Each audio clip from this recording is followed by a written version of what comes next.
This podcast is brought to you by buzzsprout.com. Launch a podcast today. Easy to use, simple uploads, free promotional tools, full statistics, packages, and more. Started over 16,000 podcasts, connect to any device, and helpful support. Stats are for losers. That's why we took the damn field. Now, if you want to crown them, then crown their ass. This is what's great about sports. This is what the greatest thing about sports is. You play to win the game. Welcome to the Airin podcast.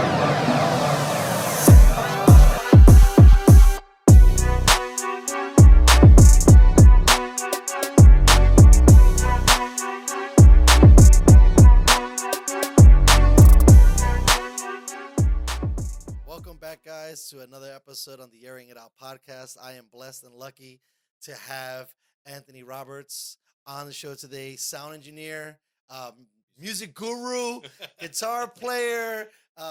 Would you be considered the band leader or one of the band members? Band member. Band member of Z Matrix as well, right? And we just heard your show the other day, which was amazing. Thanks for coming on, buddy. Thank you for having me. Appreciate it. So I didn't foresee having this interview in the midst of the whole entire world losing their shit.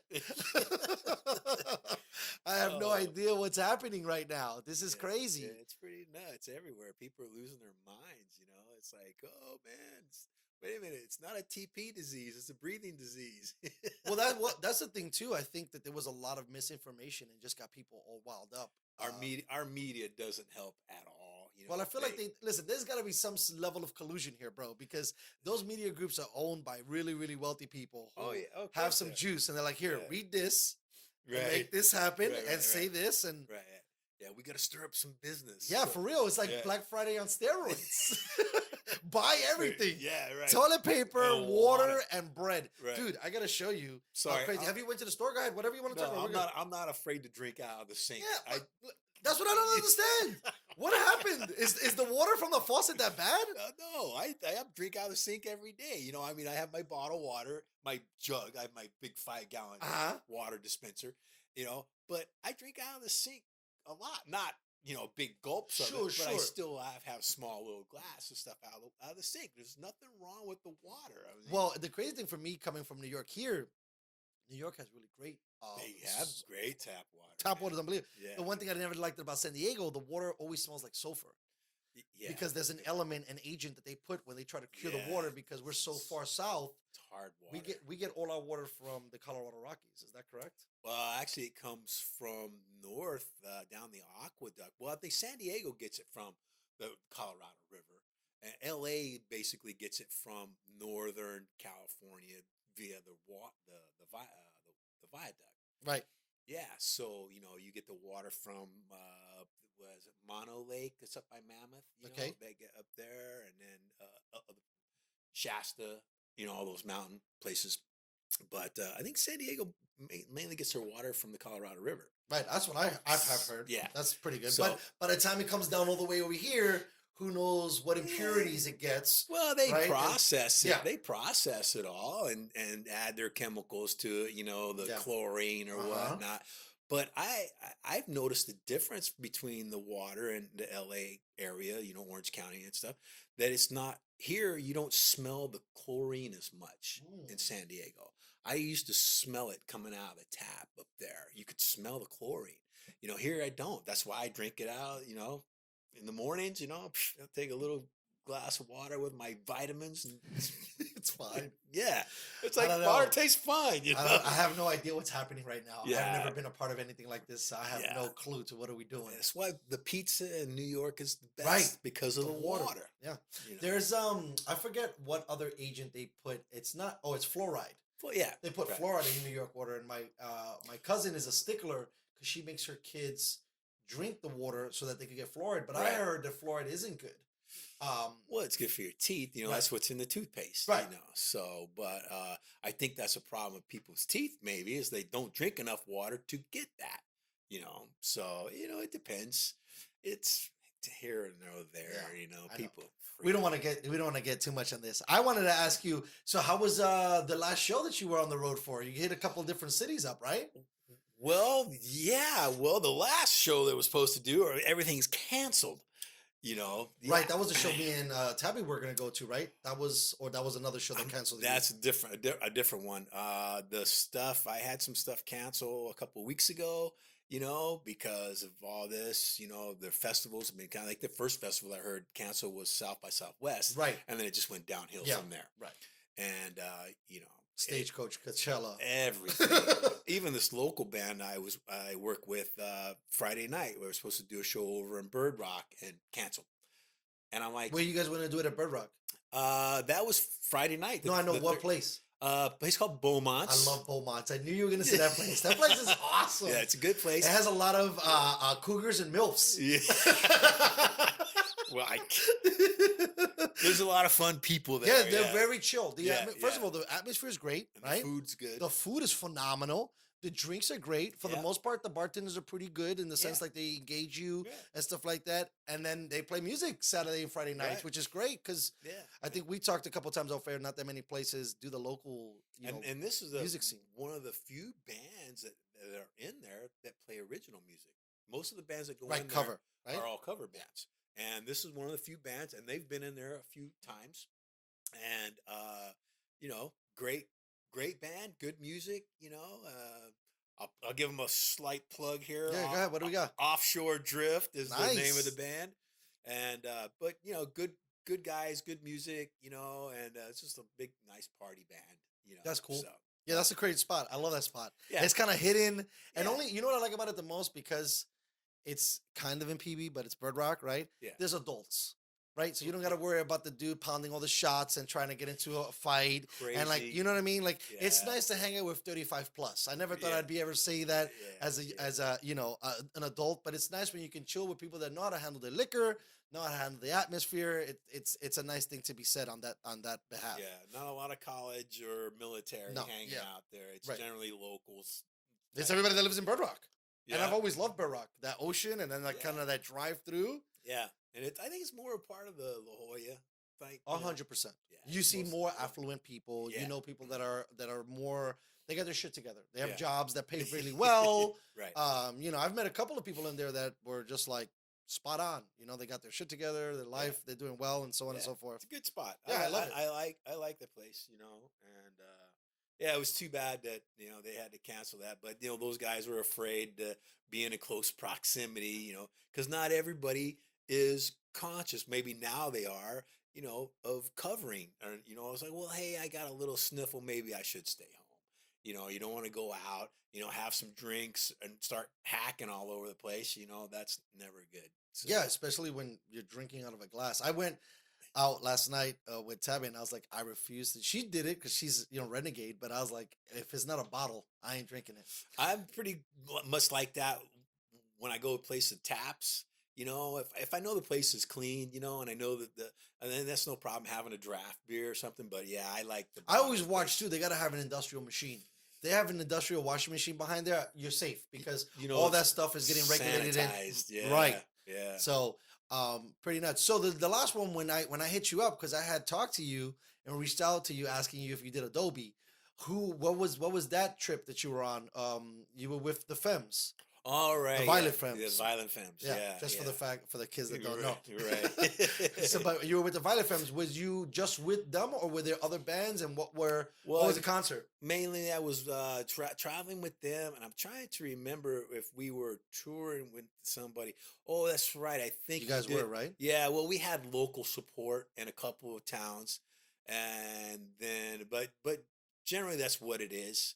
I'm trying to remember. No, I think when you guys saw us at Humphreys here in San Diego, the band X was the support band. Oh, that's how it was? Yeah. Okay. And so they traveled with us for a good part of a month, I think, and which I believe we're going back out if we can later this summer with them, and we're doing some stuff. The X? Yeah, the band X, great punk band. Straight out of L.A. I mean, That was the dude that had the cool bomber jacket, right? That I liked. He got the tall, thin gentleman. Or oh was yeah, that- John right? Doe. That's Right? John. Yeah, Yeah, John yeah, Doe. yeah, Yeah, yeah. the bass player. Yeah, he's an awesome dude. Oh, he looks so badass. He got that fucking military bomber jacket. I was like, Yeah. this guy's got style. Yeah, Had yeah. the shades on and everything. Yeah, that's John Doe. He's a really cool dude. Yeah, he was Yeah. dope. So, but yeah, I'm looking forward to that. Yeah, I think we're going to start in Chicago, I think later this summer. I think, and then we go across. I think we kind of touch into Canada. We do, yeah, Toronto, and then we drop back down into the States and do the Eastern Seaboard. I that might be 3 weeks. Does 3 it always weeks. does it always work like that? Like a band won't go out by themselves. They'll usually get like local support or somebody else to kind of fill the time slots. Generally, you'll get a local support. Sometimes they'll, put a band, a little travel together. That's usually a package. Like even on bigger tours, there's usually a package that's put together, and then that's sent out. That way, what the guest gets more kind of out of their Yeah, it's their more price point. it's more appealing Yeah. to them. It's just seeing what, okay, yeah, we want to see this band, but oh, hey, look, these guys are playing too. Yeah, it makes it more appealing. So, and then sometimes they might have a regional local support. So the local support will basically follow them like through the southeast, Right. and then when they go to the northeast, it'll be another. And then Now, when you say local, is X local to San Diego? No. no, they're L.A. Ah, so when you say local, it was like a local California band. Yeah. That's more so, right? Yeah, Okay, yeah. yeah. But and then also when you're pairing bands together, they kind of look at like the genre of what's gonna work well. Right. Yeah. You're not gonna You put know. like a hardcore hip hop band with like a grunge band. It might No, not work. no, it's not gonna work. It's not gonna work. You gotta do things that because the Yeah. fans are usually fans of that same kind of genre of music. Like Right. you were saying, if you see the flyer, Yeah. I mean, I'm dating myself because nobody uses flyers anymore. But if you see whatever the logo and you see other people, it's usually guys that are in tune with the same kind of audience. Right. Right. Yeah. Yeah. And the flyers are still out there. They're just online Right. now. Yeah. Yeah, social media. Somebody made up a flyer and then they just posted it on social media and stuff. And then you might see them like in the venue. They'll post them in the venue in the restrooms like you guys do across the street over there. And Yeah, those are always cool. When you're taking a piss, you got something to read. yeah, exactly. and so people see that and they go, "Oh, hey, look, this band is coming in." So it's like- and they That's dope. pass the word around. Hopefully, So I told Tabitha this. I said, "Damn, it's pretty funny that your dad's in sound, and then here I am trying to like creep into the thing." How did you get into the sound business? well, when I was starting out playing in the band, we needed a PA. So I went and I picked it up, and By the way, for me, because I'm learning with you as I learn, what's a PA? public address system. That's awesome. I don't even know what that meant. Yeah. Okay. That's what PA is, public address. So you go down to the local music store, you pick up some gear, and you set it up. And I started just messing around with it. I was like, hey, this is pretty cool. Maybe I want to learn more about this. So I did some research on some schools, and then I found one in Atlanta, Georgia, and I Wow. did some stuff. Were you on the East Coast at that time? No, I was actually in Oklahoma. I was at my grandparents' place. And Oklahoma, that's more Midwest, right? Midwest, yeah. So you did it, and you liked what they offered in Georgia, and so you said, "Fuck it, let me buy a ticket," and you Yeah, went. because I looked at a lot of different schools. I looked in Ohio. I looked at Greenwich. There. I even looked back out in California, and I ended up in Atlanta of all places. Right, that's so strange of all places Yeah, to go. people. That was the question I always got. Why do you go to school out here? I said, well, if I go to school in California, I won't be going to school. I'll be at the beach all the time. So you kind of wanted to remove yourself so that way you could focus more on your Yeah, studies? yeah. So I did that, and man, I don't regret it at all. It was probably one of the best decisions I ever made. Was it a 4-year college when you Yeah. did the sound? So Yeah. you had to take the requisites, and then as you got Yeah, better, yeah. you got into that. Well, when I first started, I went to a school there, and I went one semester. I didn't like it. It was way too much money, so I left there because I was acing all the classes. I'm like, I'm out of here. So I got out of there, and then so I looked around, and Georgia State had a great program, and so I enrolled there, and yeah. So what's the degree in? Sound engineering? Well, no, actually, at that time it's a science degree, and so it's a music recording. I can't even remember it now. Oh my god! Yeah, do some mental Oh. aerobics before you came up in here, Oh, bro. man. I want to find out so much more about Anthony. We're gonna dig deep. So a bachelor of science, basically, Yeah, right? So- So that's the baseline, and then the underlining would be. but it's a science degree but then after I left, they changed it to an arts degree.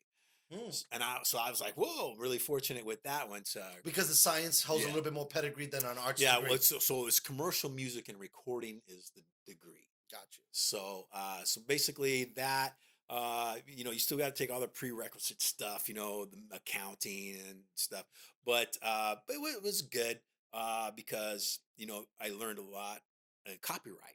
I took a copyright class, Nice. which I really, really, really enjoyed. Who would have figured I'd sit in So the what were law some of library. the cool bullet points that you enjoyed that you got from that copyright class? Oh, just different stuff, plagiarism cases, Mm. and the battles that were going on within the ranks of these bands, these groups that were in there, and people fighting over who's getting who, Isn't that nuts, and bro? it always comes down to money. One of the craziest stories I've ever heard, and I looked it up that it was true, and I don't know if you've ever heard of it in the copyright space, is that Paul McCartney and Michael Jackson became really good friends. Well, And Paul told Michael, the one wish I had was I could buy up all my music. And Michael Gave it went behind his back and bought everything. right. Yeah. Michael stole all the. He owns like more Well, of he the did. Beatle. Right. He gave it. It doesn't not anymore. Yeah. He gave it back, but still there That's was that crazy. minute that Michael went in there and stole all that Beatles music. So he was making some money for Right. a while. Because you're making coin, right? Like that's Oh God, yeah, a commercial you let that out for. Who knows how much you're making? And so, but I think later on, Michael ended up giving it back to selling it back. I don't know what the deal was, but one of the cases I remember mostly reading about, speaking of the Beatles, was George Harrison. Okay. And a song that he had on the radio did quite well. Is because the Beatles went through that whole Hare Krishna thing. Okay, so tell me a little bit about that because I don't really know too much about the Beatles, and that's why I was glad to get a guy that knows music history. They were like cool young rockers, right? And then how did they bring in Hare Krishna into the? Well, they started venturing off into different stuff. They looking at different things. So they went to the Rishna. I think I said it right. Sure, it's okay. Yeah. So they were over there, and they were getting all this spiritual stuff from him, and so it kind of fucking artist, bro. Yeah, it's they're looking for right. We want Nirvana. We're trying to figure out some other different plane. Stuff. And so they really got into this whole thing. But George really stayed with that Hare Krishna thing. So he came up with the tune, and it was like, "My sweet Lord," you know that, right? Well, it got slammed, plagiarized, and it went to court. From the church got pissed off? Like someone wrote that hymn? Nope. From the tune, I think it was the Pointer Sisters, maybe. Okay. He's so fine. So you can't even do that? No. If it's a melody that you steal, it's still a copyright infringement? That's right. Wow. And so they fought that. And he ended up, I don't know how much money he had to pay back to him. I know that the song got removed from play on radio and stuff, but I have heard it, over the past decade or so. I've heard it back on the radio a few times here and there.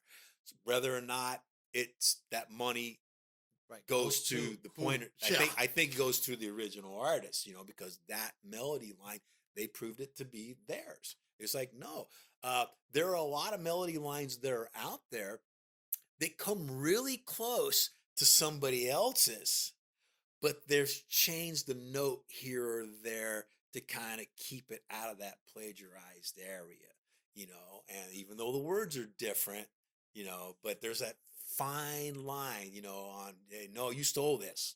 There's a guy right now that's in court right now. I know you're not like a big follower of the rap scene, but I think his name is G-Eazy, right? Right. And he's same thing. Got caught, used one word or two words in the sentence, and because it was his song. This is an interesting thing in this whole law thing. So there's like 5 artists that sing on the song, but because he was in charge of the whole deal, it all comes down on him. Right. There was one other dude, but all the other artists are fine because I guess maybe the lyric was in one of the not the verse, but the chorus. The chorus, so everybody says it. Right. So now everybody's kind of like, what's going on? Yeah, you're on the hot plate because you said the word too. Right. But I mean, copyright infringement, especially when it comes to music, is no joke. No, they don't fuck around, bro. No, yeah. but it happens, and a lot of times it just comes down to this guy, Right. But I mean, if you're stealing, you're stealing. But I think there are a lot of people, they'll contact an artist and they'll say, hey, we really like this. We'd like to redo your song, or we like to use the melody of this. And then they work out an agreement, and then there's no problem. Right. But that's also, you got to think about that too on a bigger scale, right? If you're like Joe Blow and you listen to a Beatles song and it inspired you and now you want to take something from it, you're not just going to be calling up Paul because he ain't taking no calls, right? Right. So you got to have a little bit of juice, right? Because one of the things I was going to say, one of the greatest lines that I've always been affected by is good artists create, great artists steal or borrow, right? And it's hard when you're not listening to something to not be inspired by it and maybe say, hey, I want to put my own personal touch on something, right? And so, but there's been so much fucking music, right? That where's the wiggle room to create anymore? Yeah, there's still a lot. There's sure, but a lot of these guys, I mean, they grew up listening to one guy, and so they want to bring maybe some of that, I mean, some of the early stuff. There's no way people weren't inspired by the Temptations and by some of these other like Motown bands, and then brought in. I mean, isn't Folsom Prison? Didn't he get in trouble for like not in trouble, but like Johnny Cash? Yeah, like getting a bad eye for kind of borrowing some of that like blues, R&B kind of music and being a white guy, right? Because I know Elvis got a lot of shit for it, right? Because he was supposedly a thief of. Oh well, yeah, Elvis. Supposedly, Elvis was a different deal, but no, he did take stuff from and a lot of artists did. When you if you really want to go into the history of rock and roll, you got to go way back. I mean, this dates back to the beginning of the slavery and stuff, and I don't know if some people might know with the internet and stuff, all the information is out there, but the term rock and roll basically comes from an old slang, black slang, meaning lovemaking. And a lot of people don't realize that's where it came from. Wow. So all that stuff where, the slaves were working in the fields and they were singing their hymns and stuff like that. That was all part of the history of popular music. Agreed. All that stuff stemmed from then. And so, you have these, so from that era, people, so then you work your way into the blues of stuff, where you've got the different blues. You have the Delta blues. You've got the Kansas City, Missouri blues, and you've got the Chicago blues. Right? Those are like the three areas, and each one of those areas was all different styles of blues. Though if you flash forward with that, go to the Rolling Stones. Well, the Rolling Stones were listening to Muddy Waters and that's stuff. What I'm saying. And Led Zeppelin. They were all, if you listen to all of that, especially when the English invasion happened, all of that stuff, you listen to it, it's all strictly taken from the blues era, all that Mississippi blues stuff, all of that stuff. And, and then it just went from there. But you also have, other things that were coming out of that era, but for, popular music, then you get into the big band stuff, and the jazz era and all that. But yeah, it was, it's different, on how, but we all stem from the same pot. That's what I'm saying, man. And so it's just it's hard not to. how are you going to, project that what you took, what you took from it. I don't know if you notice, I look on the Facebook thing every once in a while, and I see people doing this 10 albums that influenced you. And these great musicians, a lot of friends of mine, and so every day they post a album cover. Don't say anything about it, right? But you're just posting an album cover of something for 10 days, 10 albums, one each day, of something that influenced you musically. And I'm looking at them and go, yeah, I remember that record. Yeah, that record influenced me. I haven't done any of it yet. Nobody's challenged me so far. I don't get on Facebook that much. Right. But it's really cool to see that where people get their influence from. And it's various stuff. Various people have different things that they were listening to as they were growing up, 100%. whether it be from their parents, from their siblings. I got influence from my aunt. Some of the stuff that she was listening to kind of influenced me on some stuff. I'm like, oh man, I love Chicago only because Blood, Sweat, and Tears, right? Tower of Power, only because I was listening to that from her. But I still, like, my mom listened to Glenn Miller, some of the big band stuff. I have another aunt that listened to was to Louis Prima. So I love all of that stuff, because I had listened to it when I was a kid, and then working in my granddad's shop, man, it was country. So all the country stuff that I was subjected to listening to, Oh my God. it was just, but it's cool. It's all, helped me in my career, because there isn't any music that I don't like, That's except, cool. except bad music. Right. You know. I think everybody can at least say that. Yeah, Right. If it's a yeah. good song, it's a good song. I had a sound guy, a younger sound guy, in a couple of weeks ago, and we were talking about. I told him that we should all blame Sony. A large reason, because once the Walkman was created, you weren't really forced to listen to your parents' music anymore. Oh, right. Right? Yeah. And then Apple took it and ran out the building. Oh, man. Right? Because I remember it too. I don't even know as a kid if I ever searched something on the radio until like my mid-teens, because all the music was being commandeered by Right. mom, my aunt, my Yeah, grandfather, my yeah. grandmother, and you were forced. I mean, you'd be goddamned if you try to touch that knob, because they were Oh, in their yeah. zone. Yeah, yeah. Whether it was fixing a car for like your grandpa or my grandmother making food, that was their thing, and that was probably in where we're at now. That was one of the few mediums that everyone could share, Yeah. right? And I also think too that there's something about music that takes you to a place. It's almost like a smell. If you smell something, you're like, wait, that smells like grandma's house, or that smells Right, like this girl I used to date, Oh, yeah. or it smells like this place I used to live with my friends. Music, if it had that much of an impact, song, yeah. you could like almost, you don't close your eyes, but you can leave, Oh, yeah. and you're like right back into that moment that you were in when you were a kid or a young adult or whatever. We all have those feelings. I mean, still I hear songs on the radio now that reminds me of girlfriends, Right. or breakups. Yes. Or intimate moments, Yeah. But yeah, I used to sneak off when they would go to lunch.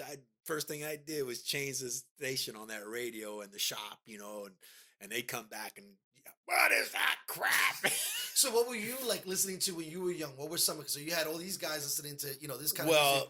Who was like your first music influence that you picked or found, or your friend told you about, or you guys were like sneaking an album around, or whatever the case might be? Because my fondest, my stepdad, he learned English by listening to the Rolling Stones, right?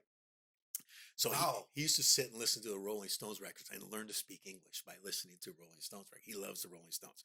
So, but my fondest memory, outside of listening to that, the Beatles, obviously, I grew up with that, the Beach Boys. But my first record I ever purchased for 10 cents, oh my God. right? Uh-huh. An album. I was going to say an album, right? An album, Yeah. right? Was Elvis's Golden Records. And so that was like a greatest hit of his? I think it was. Right? I think it was. And I love Elvis. Bro. Yeah, I mean, whether he stole or not, Jailhouse Blues, is that the name of the song? Or Jailhouse Rock?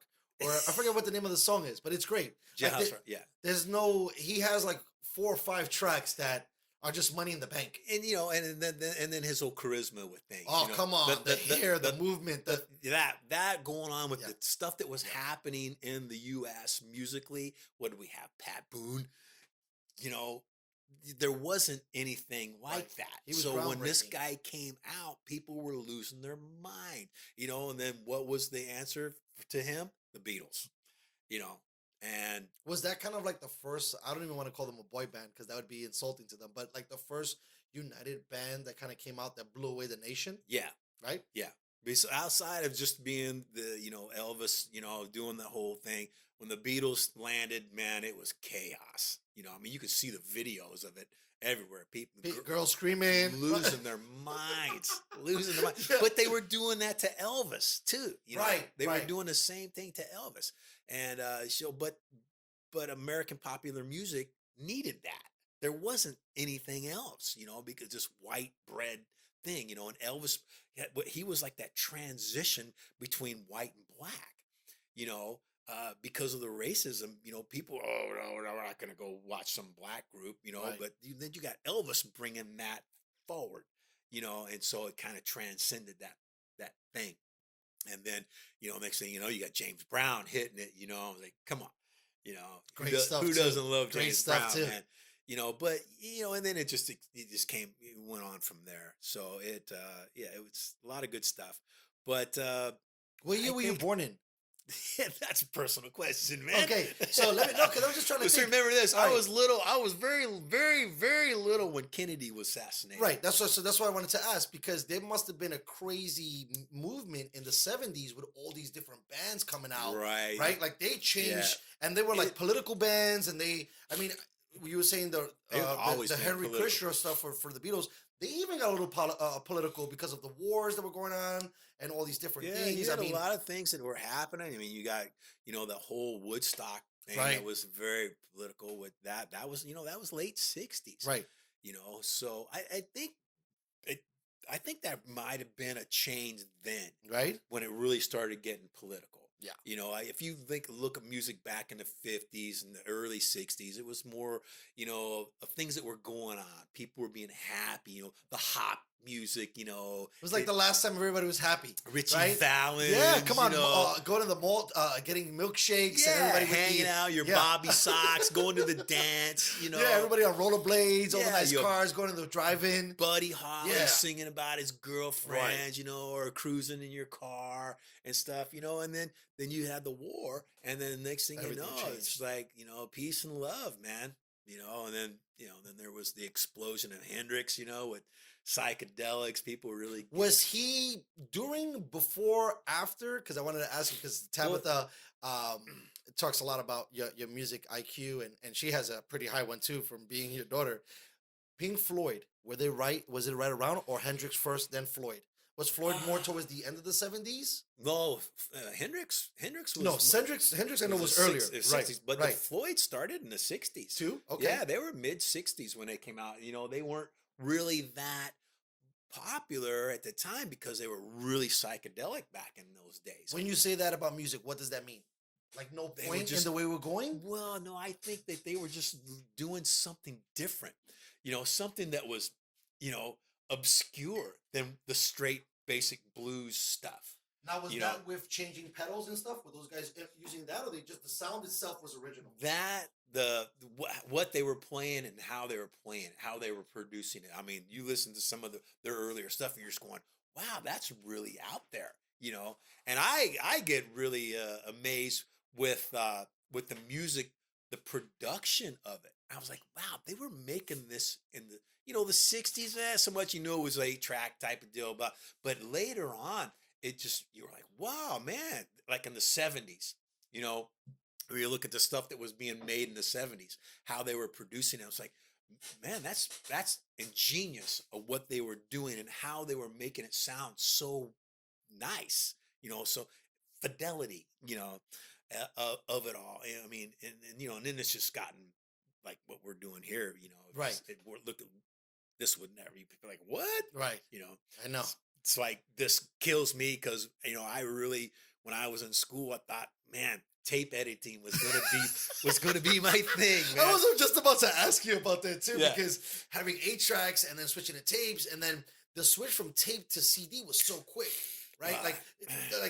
We were joking. Remember having to roll the cassette tape your back? pencil, right. Right, or I was even like a little bit of a genius. I would take a little tape if it got broken, and then I would try on to the tape backside of it. and if I can try to rebuild the cassette, right. Because once it got in, you were kind of screwed. You didn't know. You're done. You toss it. It's $3. You go buy another one, $3. But $3 then was a lot of money, right? And but yeah, I remember distinctly sitting in the studio in Dorville. What I was second engineering with Buddy Bowie and Rodney Mills, and who did all the Atlanta Rhythm section stuff. And I remember them specifically sitting there talking about CDs. What do you think about this, digital? Well, I was gonna say, what did they call it? Because CD was a, did you guys call it Laserdisc? No. It was already named compact disc. It was already okay. So what were their thoughts of it? And I was like, what? And I remember even still scouring the stores looking for vinyl on new music that was coming out, and having a hard time finding it. And this was probably 87, 87, 88. Wow, which they should have still had, or still at least Well, yeah, made. but Right. things were transitioning then. So the newer artists weren't even trying to go on vinyl. No, it was straight CD, and so it's like, what, and that was their conversation was, what's the quality? What's it going to sound like? How's that?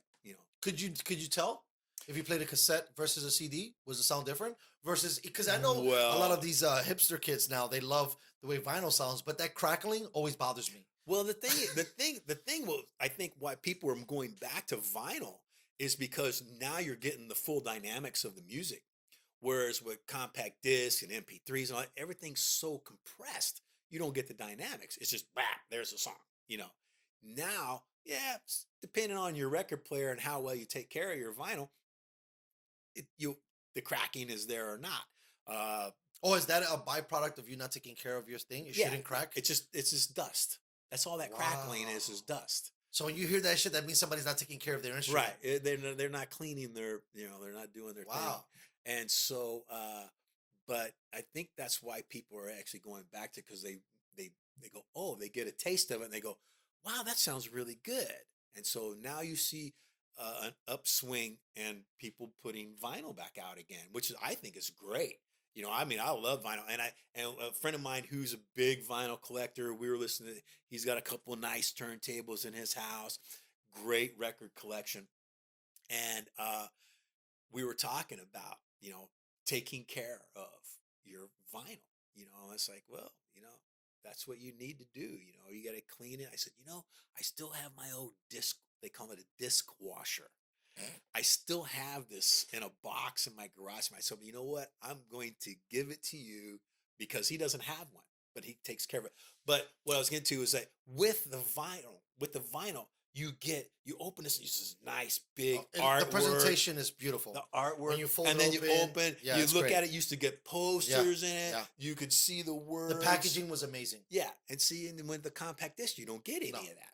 You're lucky if you get an insert for the cover alone. Because it's like a piece of paper, and that's it. That's it. There's nobody telling you, because that was part of, as a consumer, like you said, you could hang the poster up. You can read the guys. Maybe there was a couple notes that they had or something, and it gives more. They would have the lyrics sometimes would be in there, and which was really kind of nice. But who didn't walk into anybody's house and they didn't have their band poster up there? They got it out of the album, And it was a different time. So this dishwasher thing, you put the whole disc and it submerges it into like a cleaner? No. How does Basically, that work? it's a kind of a felt pad on a nice hole. You can get a hold of the thing, And you can really scrub out the dust. Well, and you put this little liquid on it, right? You turn the machine on, you lightly lay it on the disc while the disc is spinning. So you never touch it. You never want to put your fingers on it, right? That's why everybody holds it kind of like or in the center, right. Because you put your oil and stuff and on it'll there. mess it up. Yeah, it's going to collect dirt. And so you would just lightly lay it on there, let the thing spin around, and it would clean it off. And then you also have the little brush. You could go in there and clean underneath the needle, get any type of, ghosties that were up on that, and then, And then if you did all of that properly and you laid the needle down, you wouldn't hear no crackling. I can't believe that's so funny that the crackling is a byproduct of you not taking care of whether it's the record or just dirt. That's all it is. But with vinyl, like everything else, like tape, it wears out. Right? So because if you know the process of how vinyl is made, it's basically a bunch of little grooves and stuff that are in there. So the needle basically rides in. Correct. Basically corrects all that. It's mechanical to a transducer, so to speak. Wow. Taking mechanical and turning it into electrical. So, so after a while, it tends to wear out, and that was the product, just like a tape. After a while, a tape is it wears out. And that's why it pops, right? Because the ribbon, and whatever you they listen use. to it. Sometimes you would hear it, and it's like, why does it sound so funny? Because the tape, the tape's stretched out, So now it sounds like the chipmunks that are in there, I also think too the mechanism, because it was like some really weird, like obstructing thing. Because when you play a tape, it pulls it out, and then it sets like some things on top. Right. And when you're when you're rewinding and fast forwarding, that's really probably not doing too good stuff to your. It's messing up the whole deal. So there was definitely a flaw in that thing. Now with 8 tracks, was it better sound? Or not so much. They Nah, once they got away from records, the sound quality kind of went down a little bit. Yeah, well, the tape, it was good. 8 tracks were a thing. They were popular like a motherfucker. Yeah, it was. I mean, it was the next step up because now you can take your album out in your car with you.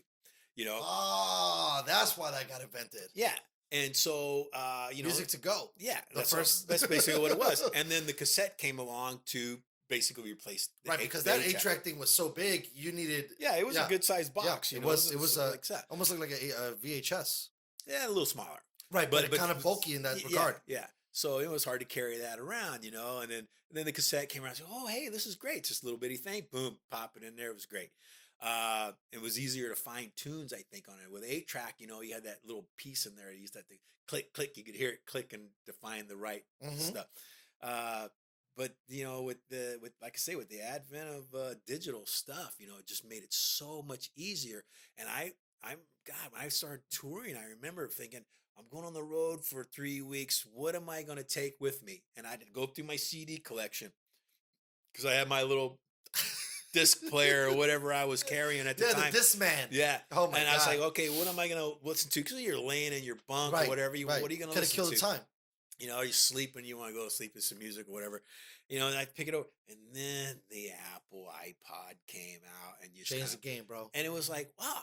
I could download almost my entire library and I can listen to everything that I ever owned and I could take it with me. Categories and categories of songs. But the thing is, you gave up that quality because now it's squashed. It's squashed down to the point to where, yeah, it's there, but you lose that dynamic. So I wanted to ask you, because this is relative to my world. So when I record sound, it saves it as a Wave. Sorry, right? Wave, yeah. Right? And then when it goes to MP3, it always tells me you're fucking it up because you're squashing it. Right. So is Wave what the standard is for everybody? And then depending on what you use, that's how you compress it down. Yeah, the wave file is the natural sound of it, but it's huge. Right. So if you want to send it to somebody or do something like that, yeah, you can't because you got to squash it down to an MP3 or whatever you want to, And that's what everybody for the most part uses now, right? It's MP3s. Yeah, there's still, the Apple has their own compression thing where they call it AAC or something like that. There's a lot, but it's pretty much the same, I've seen the AAC because it literally, when I go to render, it gives me all these options and you'll see different formats in there. Yeah, but I didn't go to school like you, so I'm learning on the fly and I'm just like, I know the Wave and I know the MP3 and I don't even mess with anything else. So part of my prepping for the show was talking to Tab and we just bounced off some things, but you got the understanding of all this music from, let's say the 50s and the 60s and the 70s. She told me that you've had some interesting meetups with some people. And one of the guys that I thought was the most fascinating was Ice-T. And so, because to me, you think of rockers, right? And I think the people from the outside don't understand the industry.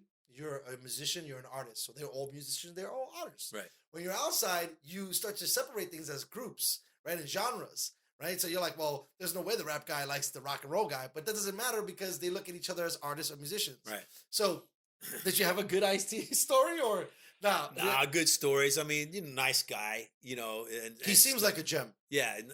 Nice dude and great show, back in the day when when it was hardcore, man. That's what I'm saying. They were the thing, man. I mean, it was great just to be around that. I couldn't even imagine that you've been around so much of that and then being actually in the building while a lot of that stuff was happening. Because when the 90s music came out, I mean, it was funny. They had this like 80s thing with like,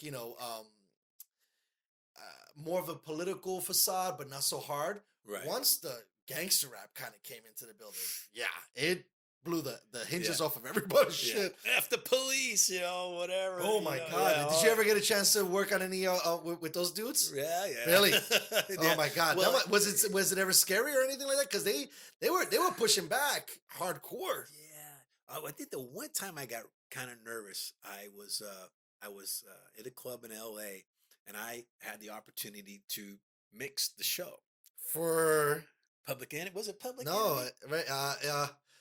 Shucks. So why am I drawing a blank? We're so stupid right now. Well, no, but the show that I got. Was it Public Enemy? No. It's the dudes that said "F the cops," which is No, it wasn't. It wasn't that. no. It wasn't that show that I was mixing. Oh, But it was one of the shows similar to that.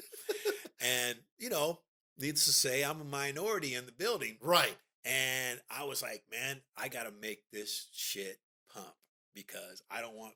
And I just kind of felt like this thing on my back of people just kind Oh. of looking at me, and I'm standing there, and I'm the guy. So basically, you're mixing the whole entire soundboard, right? I'm mixing the show.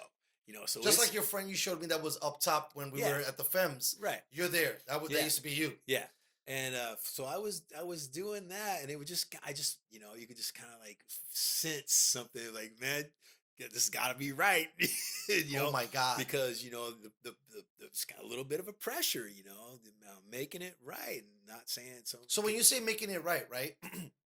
Is it like as they continue to perform, you're adjusting levels? Yeah. Or you have all your presets ready and then you're No, there is no preset. This was all analog, so there is no computers or anything like that going on. It's everything that's done is done manually by a knob, and you pushing a fader. You're still always pushing a fader around, but yeah, it's rough. I mean, generally, there's a DJ and there's microphones. right. It's pretty simple, but it gets loud.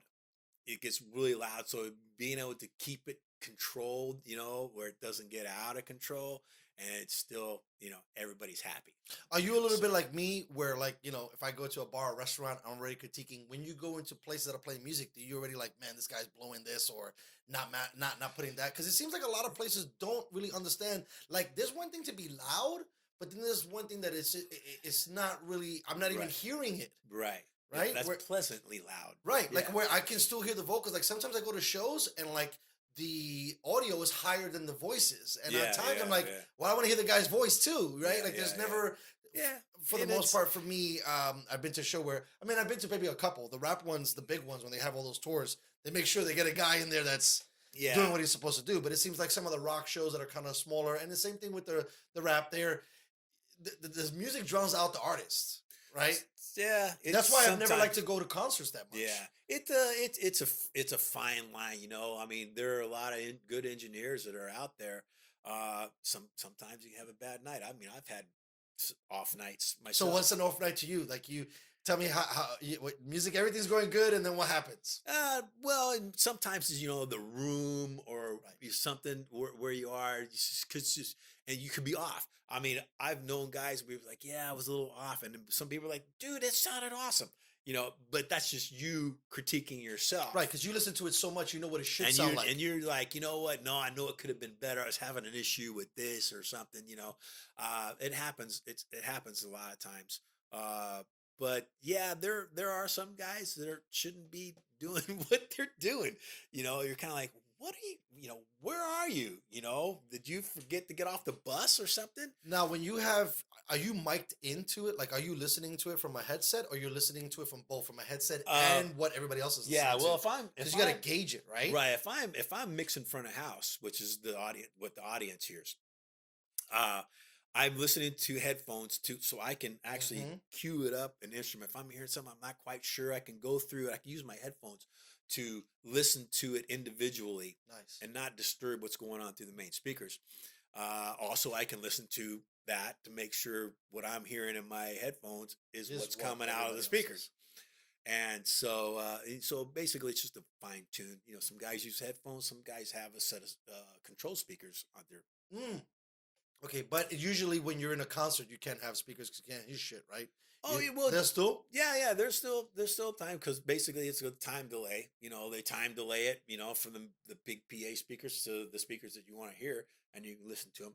It's a preference. An engineer's preference on what he wants to do. Some guys do both. Some guys still have headphones on, but yeah, you just try to make the best you can. You adjust it here and there. Musicians change. How they play. They might come out of the gate when they start to show a little hot. So they go, well, okay, you gotta adjust stuff, and then after they get into a song or two, they kind of settles in. You kind of like, oh, okay, I got this. And So then- when you're going right, so because you for most of these things, from just being a novice person, they usually have sound tests right before the actual gig. So Generally, you're yeah. you're getting it there, but there's still more tweaking depending for mass and density. People We come come- in and the right, sound yeah, bounces weird. right, yeah. So you still have to go live Yeah. through it again. You just can't set it up once, leave it alone, No. come back in, right? There's You gotta always constantly. there's adjustments to be made that's going on. Like I said, the bodies come into the building, it changes. Isn't that wild, right? How sound travels. That as soon as you start to put Yeah, mass, yeah. it doesn't sound as good. It's great when it's empty. No, that no, no. moment- Generally, it's the opposite. Really? Generally, it sucks sometimes when it's empty. Really? Because now it's just a big cave. And you're listening to it, you're going, okay, so, our checks we do, some bands will come in and check, some bands won't. But basically, you always go through everything and make sure it all works. There aren't any issues. Sometimes it's electricity. Sometimes you plug something in. One day it's fine. The next day you plug it in, you're going, it's got a 60 cycle buzz in it. You're like, okay. Oh, it's my hated. I hate that sound so Yeah. much. Trying to clean up audio when you can Yeah. hear it in the background. that Yeah. Well, that's the stuff. That's why we do the checks when you To set make up. sure. You go through everything, make sure it's fine. But you can do that day in and day out, man. Hey, yeah, everything's great. Showtime rolls around, and we have this thing. Well, I call him Uncle Murphy, right? Right, that guy's gonna mess up something. If it can go wrong, it will go wrong. Is that how you guys call him now, Uncle Murphy? That's Well, great. well, that's what I I love call him. it. Yeah, that fool is. Woo. Yeah, he lives on my shoulder. He It likes seems like in the audio world that there's always Murphy lurking somewhere. somewhere. He's waiting right? to jump Yo, off your shoulder I'm at like, some point, man. fuck. And I mean, if it can go wrong, it will. And you'd be fine. You could do your sound check. Everything's beautiful. You get into 3 songs and you're going, what? Just something will break. Something will go wrong. Not always, but Sure. it It's can bound. happen. It's bound something to go Something, wrong. Yeah. something somewhere is going to happen. The musician falls off the stage or whatever, or he drops his mic and the mic dies, or, the guitar strings break, all that stuff, bust the drum head, or, So those guys on their side, are they bringing extra shit, or is that part of your Always. right? Because you never know, right? I mean, when a band's out on the road, there's spares and backups of everything. There should be. Always everything. So, if a speaker goes down, there's an extra speaker they can change it. Not during a show, obviously, but you would know, during a check, So you said that the most eerie time was when you did potentially a rap I did show that. in the 90s, right? Yeah. Where in your mind, what was a show that you were like, man, I just murdered it in the sense of sound? Do you remember like one of the ones that you were just like, you came out? Because it's weird as an artist, you always think you could be better, right? But Yeah, was yeah, there yeah. one that you were just like, you know what? That's as good as it gets. I've had a few, but the one show that really sticks out in my brain the most was Pete Townsend. I mean, the guy's a phenomenal musician, right? And he came out and he played it, and I wasn't really even expecting to mix the show, but because of his tinnitus, he didn't carry a front of house engineer. He carried a monitor guy because he wanted to protect his hearing. He wasn't leaving that to the hands of just any Joe Schmo. So he carried his guy. So he had his guy with him. And his guy came out when we were doing our check, because he goes, hey, go check it out, make sure. And the guy walked out and he just went, he's got it. And I went, awesome. And then he came out and did a great show. The show was awesome. I was just going, yes, nailed it. It was great. It was probably one of my finest moments. That's awesome. Yeah, so I really, that one sticks out the most. But yeah. And everybody else noticed, like, the guys that you worked with that understand sound and stuff like that, they were Yeah, giving you you the know, kudos, you get- or not so much? No. 'Cause- Yeah. Yeah, there was and then the people, a few Right. people in the audience, they come up and they go, dude, that was great. I'm glad you had a good time, and that's all I could say. I Right, said, that's it. Thank Right, you. yeah. Glad you had a good time, and but there are a lot of times that are like that. Sure. I've For mixed- the most part, it should go that way, right? If you know what yeah, you're doing. Right. Right? Yeah. I just found it because, you always have the highs and the lows. That was the next one I was going to ask you. Do you remember one show that you botched up where you were just hemorrhaging and trying to like fix it? It just didn't matter what you did. It just kept getting worse. No, it didn't keep getting worse, but I mean, it was kind of one of those disasters. I was just going, what the hell is happening here? Because we did the sound check. Sound check was good. The show started, and probably like 2 bars into the damn into the set, I'm in the back of the console.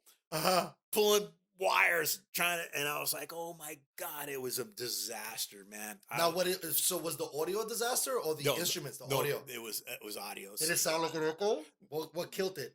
There was no sound. Oh! not completely, but just on some of the main things. And I was like, oh my God, yeah. It's just like when those days happen, you're just going, oh God. Were people pissed? Did you get yelled at a lot? No. People understand that it's part of the game? Yeah, when they see the guy back behind the console. He's got shit on his neck. He's about to kill himself. Flying out here. It's like a cartoon, you know? You're like, shit. Oh, my God. You know, it's like, oh, yeah, one of those moments, man. Yeah, it's, but yeah, they happen. You know, that's what I say. That's Uncle Murphy. Right? I'm telling you, that guy comes through. Whew, I was just telling a previous guest that I had on that there was one thing that I had learned just recently in the software. I was doing a podcast that I was recording, and I didn't realize that these things are so amazing, right, that they save everything.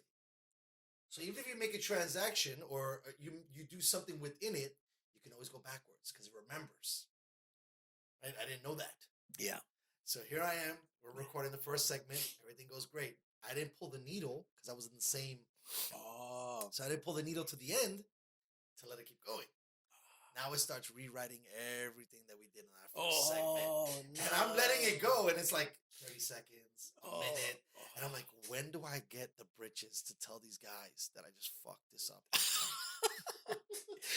And it could have just been a thing because what I had to do was, it's so weird how I got into this game, but I had to tell them to re-record the first part so that I could tie it in, find out where I lost it. Right.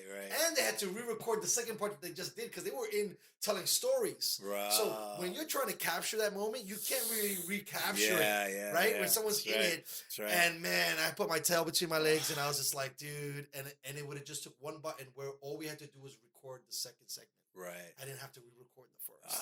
And I had to do all kind of patchwork and all types of shit. And it was just like, fuck. Just extra work. And they just looked at me like I was a complete moron. Right. Like I didn't, and I was just like, I think I was like an understudy to somebody. Yeah. And he like kicked me out the chair. And I was just like, fuck, I'm done. I'm out. When I was first coming up in the studio, this is one of the main things that I always remember was, always push the record button. No. That was another one that I fucked up on a bunch of times. Yeah. Always, no matter what the band is doing, if you're in the studio in a recording area, always push the record button and record everything because, you can always go back and edit and they might play something a little differently and really like it. And then you can edit it back, into, whatever they're doing. But if you don't do that, then it's lost forever. And, and it's hard to recapture that moment, like telling a story. You're not going to be able to tell that story the same twice. Not at all. I don't know if you noticed, the first thing I did when we sat down. Yeah. I learned that the hard way. Right. Because exactly what you said, you can do whatever you want. The movie magic at the end can all happen. But if you don't capture it, then to start with nothing, you're screwed. And so now I'm just like, because they have same situation. They're in their shit. I forgot to press record. Got kicked out of the fucking chair again. I'm telling you, I had a rough go at this audio shit. But a large portion of that is, bro, as a rule of thumb, just fucking record, bro. Yeah, just and then it's easy. You're out of it. You don't have to worry about anything. But yeah, dude, that was a hard lesson I had to learn because I didn't realize how. I mean, when music might be something different because they're gonna play the same song over and over again.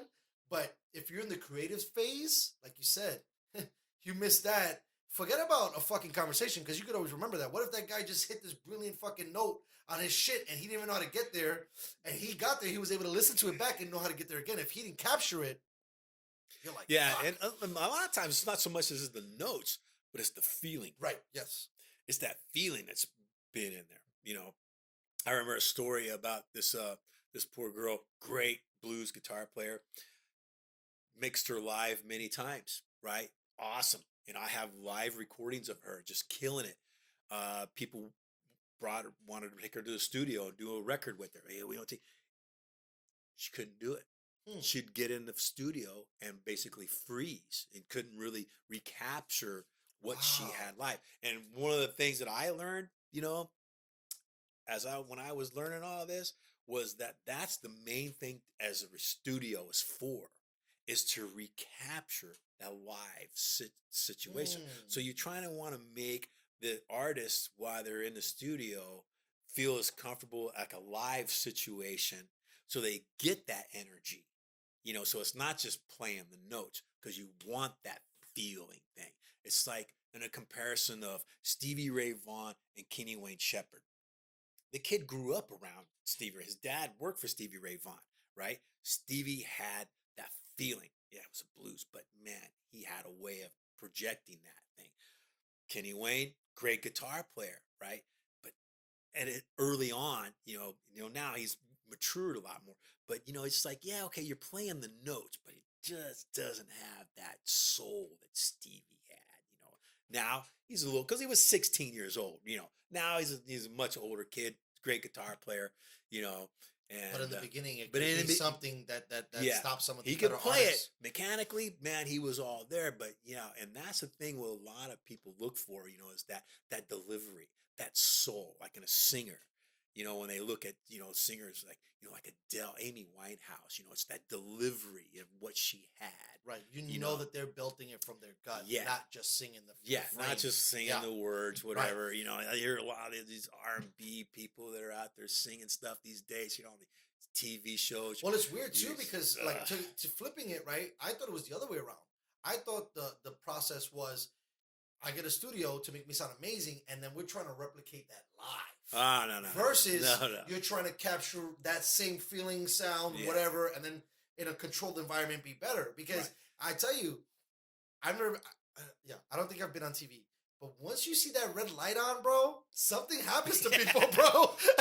There's Seriously, some people that have that disease, I man. had to work Yeah. through it myself. Like, Yeah. I'd be off air, I'm chomping it, I'm killing it. The moment I got on air with some baseball player and he rebutted me, I'm like, Right. And then all I see is on air over here, Right. and I see all the mics live, and I'll say, yeah, and then I'll fall back, and I'm like, go ahead, take the show, because that was hardcore. Yeah. But it's a part of the process, you learning it. But yeah, it's crazy. Some to people see. have that thing when they know the red light's on, they poo. That's why we try to, I do anyway, whenever I was recording somebody, it's just like, yeah, you guys just go and play, and then they're like, are you recording this? Nah, just warm up a little bit, just guys just play, go through your thing. And then click, you hit the record button, and not letting them know, that's what's really happening. And so you kind of capture that real moment and stuff. But some people, they get in the studio, it's so they have a crazy. hard time. Yes. They really do. It's have a even hard more time. insane. I've seen, a couple blooper reels where it even happens worse when they're on TV and that red light's on, and they're like, fuck. Yeah. But just from the audio side of things, I've been in plenty studios, and when it goes on, I'm just like, oh. That's why I've been trying to practice more. That way, you got to get it out of you. You have to realize that it's just in your head. Yeah. And you have that's the thing. You need to be able to call your relaxed state whenever you're ready. Yeah. Because once you start getting all and again, like I said, as an artist, you're always scrutinizing yourself. So you start to get worried. Hey, are these people gonna like this and that? Yeah. But like you said, there's just some. I keep a good portion of my show is watching savants, and they don't give a fuck, bro. Dudes could be getting fucking wasted in the room. Right. People could not be listening, but when they hit it, you're like, wow. Right. These guys are not phased. Right. They're not, because some people that are. They do their thing, Yeah, it doesn't matter. Like you were saying with that story, that guy, he didn't matter. It didn't matter what. He was giving you soul all the time. Yeah. And someone else had to kind of learn. Yeah. That skill to be comfortable in that environment. I think that's just basically a living experience. People who have that. And I mean, you can be a great player and stuff like that, but unless you really live something, you're really gonna get that feeling. And it's a different world. I mean, I love it. I mean, music is a universal language, as everybody says. And it's what they need. That's why I think what's going on right now with this whole bullshit is now there's no music. Did you see, talking about music, there's this piece, I know you're not that much on the internet, and I found it funny, I didn't play it, but people are quarantined in Italy, and so a lot of the places I saw it on they're singing to each other. Right. virtuosos on the balcony, bro. Bro, that's kind of dope, right? I think the that's people are, great. but you have to leave it to the Europeans because they, for the Right. most part, they're a little bit more in tune with some of that old style of stuff, Right, and right, they were right. able to do that. Because I don't think anybody would build anything in the U.S. They'd stay quiet like a motherfucker. They might play their record, but they're not gonna, sing, fucking Mozart or whatever. I saw a thing where a Broadway singer put a thing out there for kids, or just I think they were Broadway people, and sending her tapes of them singing. And this one girl, I mean, she's a kid and a teenager, and she had the part of Annie, I think, maybe. Okay, and sure. So she sent her singing. This is her doing her performance. It's rough. It's the fact that they, that it's the music. It's getting shut down. Now all you're gonna have is your records in your house or whatever you're listening to. I think there's got to be some form of goddamn conspiracy here because Netflix is gonna kill, right?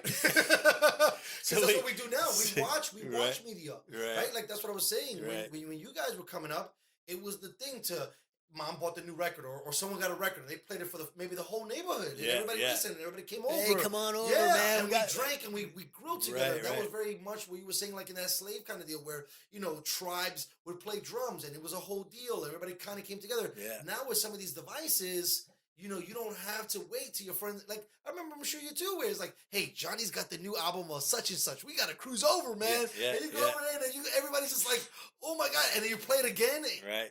Who the fuck does that shit anymore, bro? Yeah. No one calls anybody over for a fucking album release. I feel bad for some of these artists now where, how do you even measure your record sales doing good? Unless it's on iTunes and you're crushing. Well, they went through that whole deal. Yeah, they did. Metallica was a big front runner with that back when all the downloading things started happening, Napster and all that stuff. I was just going to say, yeah. Once they started pirating music. And so, it's like, wait a minute. And I'm all for the fact that, we're getting the music out to people, Agreed. but the artist still needs to get paid. Facts. So that was just something that had to come about. It's like, okay, now we've got it under control. I mean, it's still out there. Sure. There's still people. 100%. I mean, I'm going to go on a limb here and out myself. I download all that shit illegally too. But I think that there's different forms of it, right? Where I think that you should leak out some of your shit. Right, because you want to get a kind of a street vibe to it, right? Sometimes. Where people is listening to it. You know what I mean? You don't want to be on the top of the charts. And you're like, hey, so and so is like the top 40 is not the top 40 nowadays, right? In the sense of maybe back in your time, you remember the top 10 artists on that list and those top 10 songs. I could go to somebody right now and tell me, hey, what's on the top 10 list of the top 40, and motherfuckers wouldn't even know where to begin. I couldn't tell you half the stuff that's out there right now. I hear some of these artists because half the time they all sound the same. Right. They all sound the same. I have been in my car listening to a different radio station out of TJ, and I really dig it because they play so many different things. I would never in my life listen to Katy Perry, right? Or Madonna. But I'm turning. Not even Madonna? I got the radio on, and it's got, and they're playing these tunes, but it's not like they're playing the stuff that you would normally hear. Right. Yes. I mean, I heard this Madonna song on the radio the other day, and I was like, oh man, this is different. I've never heard this before from her. I'm not a big fan, but I was like, oh, it's a decent tune, or this Katy Perry. But I heard the Katy Perry, and I was like, okay, I can kind of hear her voice compared to somebody else, but it still sounds set up the same way. It still sounds set up the same way. Yeah, agreed. And a lot of these guys, artists now, they're copying so much that, like I was telling Tabitha the other day, Lady Gaga and Madonna sound almost identical. Right. Where you're almost copy and pasting exactly but there's also too, I feel like there's success tracks, which means there's sounds that people automatically are tuned into the back of their part of their brain. Right. That sounds good to them. Yeah. And I think a lot of the music today is all about the beats of stuff. 100%. I'm one of those dudes. People are hearing this and like, oh yeah, they don't give a shit. Nobody cares about lyrics anymore. They're just, oh yeah, boom, boom, boom, boom, whatever it happens to be. And I was like, man, that's just too bad, because listen, you hear what they're saying? Some of the stuff is really kind of cool. Right. The message that's there. 100%. So, but yeah, I mean, I've tried to expand, and be open-minded and listen to it, but somehow it's like, you sound like the next person. The cool thing is bringing it back to that TJ shit. Like Latinos don't fuck around, bro. We will not like. So, for example, a kid nowadays trying to make an album, right, is gonna get some kind of a drum box that he presses a square button and it makes a sound. Bro, Latinos, they'll get a drum, they'll get a trumpet, they'll get a trombone, they'll get a whole fucking orchestra, just to get. And that's where a lot of the sound, like having the Latin descent, like with salsa and merengue, those guys, they're not faking the sounds in the studio. They don't have a button that sounds like a trumpet that they hit and then they add a bass and then a snare. And you just keep adding buttons and then you make a song. These guys are physically, I think that's another thing too. The instrument has been taken out of the game. Well, it's so much easier. The computer and the digital world has made it easier for Joe Schmo to sit in his house, in his room, locked in his room, and make whatever. Play around with enough sounds. You bang it a couple times, and then it's kind of like the guitar thing. You switch a couple pedals. This bang bang might sound different if I add a little bit of this to it. And now, listen, you got to hear this song. I'll play it for you later, but it blows my mind. Apparently, and I don't know if this is 100% true, this guy got the idea from a windshield wiper, bro. So the windshield wiper going, weep, whoop, weep, whoop. He made a whole song around it. And he changed it so it wasn't weep, whoop. It was like, bum, he changed bum, the filters on it. Bum, and he got a sound. And then he put some drums in the back. It's the #1 song on the top 40 right now. But simple things like that. It was, when you talk about the windshield wipers, it takes me back to... Did I say it wrong? No. Because it was a song back in the, was it 80s or early 80s? It could have been, I think it was early 80s, mid 80s, something like that. When country was still trying to make an up and coming thing. There was a guy, his name was Eddie Rabbit. Okay. And he had great name, by the way. Yeah, that's his name. But he was a top country guy. And he had a song. It was, the poppy thing, but it was a windshield wipers. Bro, that's insane to hear that sound. You know, so funny hearing it. I'm slapping out of tempo with the song on the radio. Have you ever been in a fog? The one sound, because when I heard that, I was like, wow, that makes sense. Where you have like your emergency lights on. And if you listen to it, it kind of makes a beat. It kind of makes a beat. And they have a repetition. Yes. I've noticed that. Yes. And then you just be like drowning out, and all of a sudden you're like, that kind of sounds kind of cool. But because you're listening, you're taking away everything else. It's not an emergency brake. It's not a windshield wiper. But the way that sounds, you have the creativeness to go, well, if I added something here. That's what I thought the coolest thing about Bohemian Rhapsody was. I wasn't a fan of the movie, but I was a fan, back to what you were saying earlier, how they created sound. And the sounds that you got. Hey, maybe this might not be a thing, but if I bang this water bottle, it's going to give me a sound. Now I put it into something, I can fuck with it, and it's going to sound even more interesting. And it could sound like this great drum. But I'm not banging on a great drum. And using more the household things. And that's the thing. To create music. And, you filters and stuff, especially in the digital world, you could just do everything. Just craziness. And back in the days of tape, it was like, okay, well, let's slow the tape down. And I did it when I was working in the studio in Dorville. It was really, really cool. I was working with the then studio manager who took over from the guy who hired me. We were in there, just him and I together. Well, he was a trombone player. And he was playing his trombone and making different horn instrument sounds with the trombone, but we did it by varying tape speed. Wow. That's awesome. Slowed it down. He had to play the instrument 100%. Differently. I've always loved the trombone, by the way. But then when you put the tape back into regular speed, it sounded like a trumpet. And it was like, wow, okay.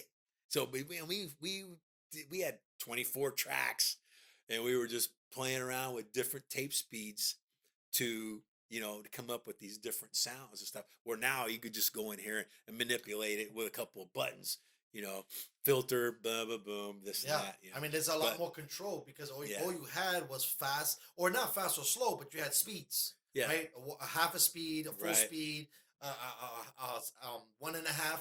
Now they have so many different things. I can literally go into the sound. I can literally pull out the one that I don't like, raise the other one. That's crazy, bro. Right? When you think about that in comparison, that's why I think sound, I told somebody, I'd rather be blind than deaf, because sound is just, I don't know. It really drives me a lot. Yeah, I mean, especially like I say, in the digital age, is just you can change, you can manipulate it any way you want it to. A guy, I mean, he's playing the drums. He's got the drum beat in there, and maybe he misses the beat or it misses. It's not quite in time, and it's on the digital page. You just go in here to this section right here. You click, click, click, quantize it, boom, stretch it, fit, drop Done. it right Yep. back, and now it's perfect time. Right. You know, oh, wait a minute. That note wasn't Right. quite right. Well, let's go in here and let's shift that note up or down. And now it's, oh, yeah, I like that better. Oh, so, but that's not what I played. Yeah, but this sounds better. So play it this way now. I know there was. I so forgot, yeah, I relearned the part. I would that sound guy that I had. I forgot whether it was EQ or something else, and he was showing me that there's charts now that they have like templates where at a certain point it should be at this level and Right. that level, and much more than what you could. Because the best you guys had was I'm gonna capture it, and we'll try to Right. see the best we can do. Well, Where now you can, like I said, you can literally find the frequency of a sound yeah, that's and eliminate it. yeah. Well, we've had. I mean, that's been around for ages. I mean, I remember looking at those charts when I was in school, and it would show you all these instruments and where they lay in the spectrum of frequencies, right? And you're like, oh, okay. So this one is really like in here, and this one is in here. This one is all of them, like the piano, because it covers everything. Right. Lows to highs. And so you're like, oh, okay. Well, these are the frequencies that are specific for this instrument, so you can tweak them however you want to do. If you want to make it a little softer, you want to make it a little harder, depending on what you want to do with it. But digital makes it a lot easier, where EQ wise, yeah. The manipulation is just a lot more. And the EQ is basically just a filter, is all it is. It's just another filter to, either boost this frequency or cut that frequency. Simple. It's unbelievable. It's all, unreal. All it does. And yeah, music is it's a good thing, and and how we make it and deliver it to people to make them feel better is it's a wonderful thing, so I'm glad that it can be rough sometimes, but I'm glad I got into it. Stuff, it's what we do, man. Makes you happy. Yeah, I think pursuing what you love is something that's not discussed enough, because you could be miserable making a lot of money. Yeah, don't mean? be miserable at your job. Do something that you love. I mean, it might not pay as much money as you want, but at least you're happy. You got peace of mind, and you're not pulling your hair out. 100%. If you have hair to pull, right? out. I know. I was gonna say I pulled it all out when I was practicing to become a sound engineer. It's all gone now. So, when are you guys playing? Is that canceled now too? Oh, the show over at this place, because you guys were gonna. I was getting excited to hear you guys again. Yeah, yeah, we're scheduled to play on the 23rd of March or April. Next month, yeah. Yeah, next month. Okay, yeah. That's good. Next month you should be okay. Yeah, we couldn't do it. We couldn't do it now because our guitar player, who travels for work also, just got home Friday from Greece, so he's under 14 days. Yeah, I was gonna say, watch that motherfucker. I was kind of concerned. I was concerned about it. We were gonna have a rehearsal yesterday. I'm like, bro, you're in Europe. Fuck that. I mean, right now we were supposed to have a rehearsal yesterday, and but he had texted us on Friday, and he goes, "Hey, look, I'm probably gonna be under a 14-day quarantine," and we're like, "Oh, okay, I'll call and cancel the rehearsals." And then, sure enough, he's here. He's not sick, but it's just because he was overseas. He has to self-quarantine for 14 days. So we're dead in the water till another week or so. So this is what I wanted to tell you, right? So you got your friend coming over from Europe. So this is my thing. I like to decode shit sometimes. I try to read what the news gives me, try to make sense out of it. So I know you're kind of a sports fan, right? I found it really interesting, okay? Tom Brady right now is in Costa Rica. If this pandemic was as alarming as it was, you think motherfuckers would be in other countries? They don't care. No? I don't think they care. You think they're just out of touch? Well, no, I think it's a global thing. Everybody knows that this the news is everywhere. The thing is that what they said is that you're a U.S. citizen. They're not going to keep you from coming in. Sure, right. Okay. But Trump kept that cruise ship from entering back. He kept everybody on the ship. I think they were just trying to figure out what to do with it. Okay, not so much like. And they ended up landing them here in Miramar anyway. So also too, I think I didn't even think about this too. When you think about like Tom Brady, I think Ben Affleck also was in Costa Rica. We have a private plane, right? You're not flying commercial. Well, look at Forrest Gump and his wife are down in Australia. So they're still in Australia. He might be working, but he's still quarantining himself there. But I think, as what they've stated on the news, was that even though you come back to the States, you have to 14 days self-quarantine. But he can't go anywhere because he tested positive. Get the fuck out of here, you band member? No. You're talking about Forrest Gump. Yeah, Tom Hanks. Yeah. Right. So he's there. He's not going anyplace, man. So that's why he's stuck. He's finished. Yeah. And so, but Brady's in Costa Rica, whatever. He's going to fly home. No problem. He's got a 14-day quarantine. He ain't got nothing to worry about. He's Tom Brady. He's got millions of dollars. Right. My neighbor and his girlfriend were planning a trip to Honduras or Belize. Sure. Right? And right before I came over here, and I was telling him, I go, you know that when you come home, you're going to have to 14-day quarantine. He looked at me, he goes like, what? He goes, I can't take that time off of work. I'm like, I'm just letting you know, man. So that's the mandate. If you're outside of the U.S. and you come back in, you're shut down for 14 days. Yeah, you're allowed to come back in, but we're going to watch you now. You got to self-quarantine for 14 days. I don't know if anybody's going to watch you. Sure. Oh, you mean self-quarantine? Self-quarantine. Yeah. So, but if you come back and because you got guys in they got some outbreak shit, bro. They got fucking masks. You're walking through the airport, and the guy walks up to you and sees, you got 102 temperature. You're done.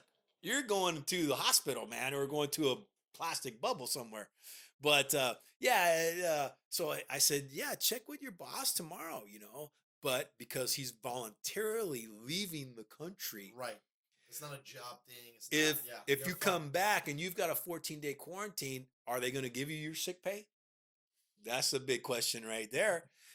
Are you you're going to take a vacation, but then you're going to get another 2 weeks when you come back. Are you going to get paid or not paid? He goes, this is so nuts how much traveling is going to be losing their fucking ass. All these airlines. Yeah. I read an article today. Said I there was care less. Yeah, well, you're not leaving, right? Yeah, but I don't have work either. Right, that's the problem.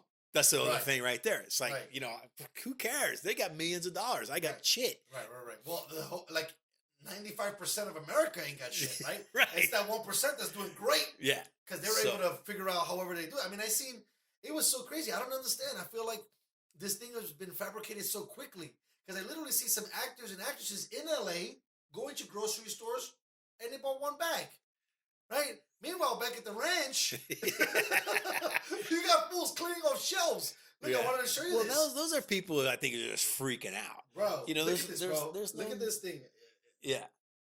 Yeah, I've seen that. Bro, but I was like... I went into my local Ralph's yesterday. The one in PB. Yeah, so I had to pick up a couple of things. Right. I just wanted a couple of things. And I go in and I'm looking, I'm going, holy crap. But the water aisle was done. I have a photo of it. Yeah. I was like, but I was walking around and looked at some of the other stuff. And I was like, man, look at this. I was looking for pasta.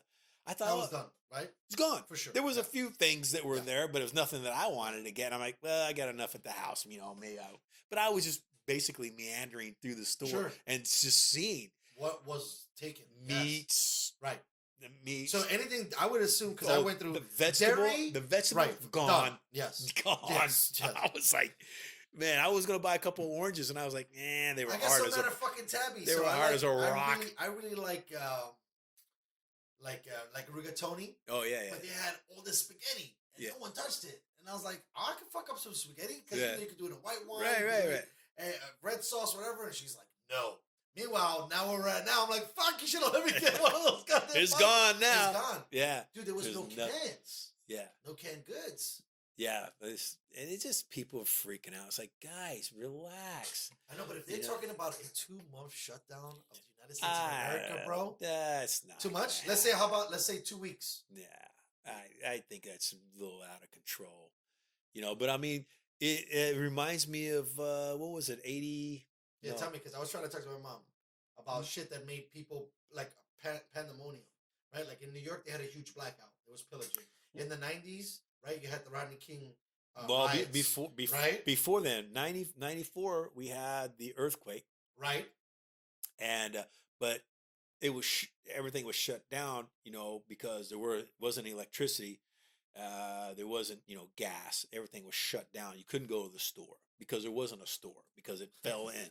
Okay, Holy shit, I don't mean to laugh, but that's crazy that it fell in. it was So caved. forget about It was, being on a it was, line to get shit. We don't have nothing. yeah, it's caved in. But there's no workers going.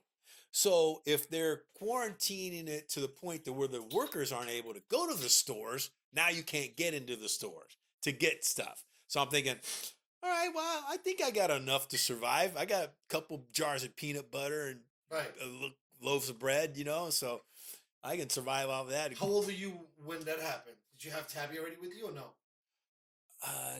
No. He was a single bachelor guy? No, it's right that was when Haley was born. Okay.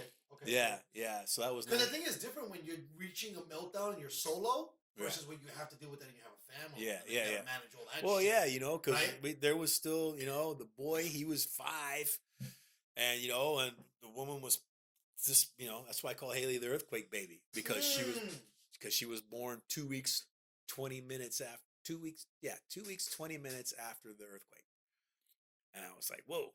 And I stood up, tried to stand up anyway, but the ground was still shaking, threw me right back on the ground. So, okay, let's go back to that really quick. This was 94. That was me. right.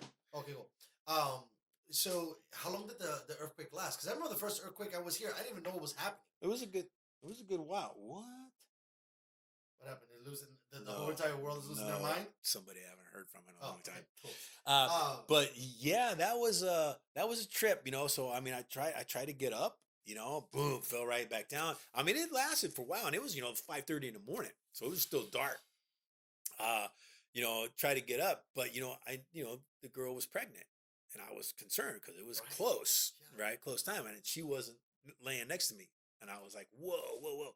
So I went trying to get up to see where she was, but so when it eventually stopped shaking enough to where he could stand up, checked on the little guy. He was good in the room, and then she was in there reading a book in the other room.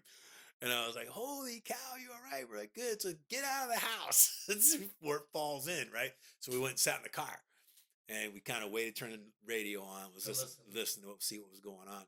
And then it was finally over, and we went inside, obsessed the damage and stuff.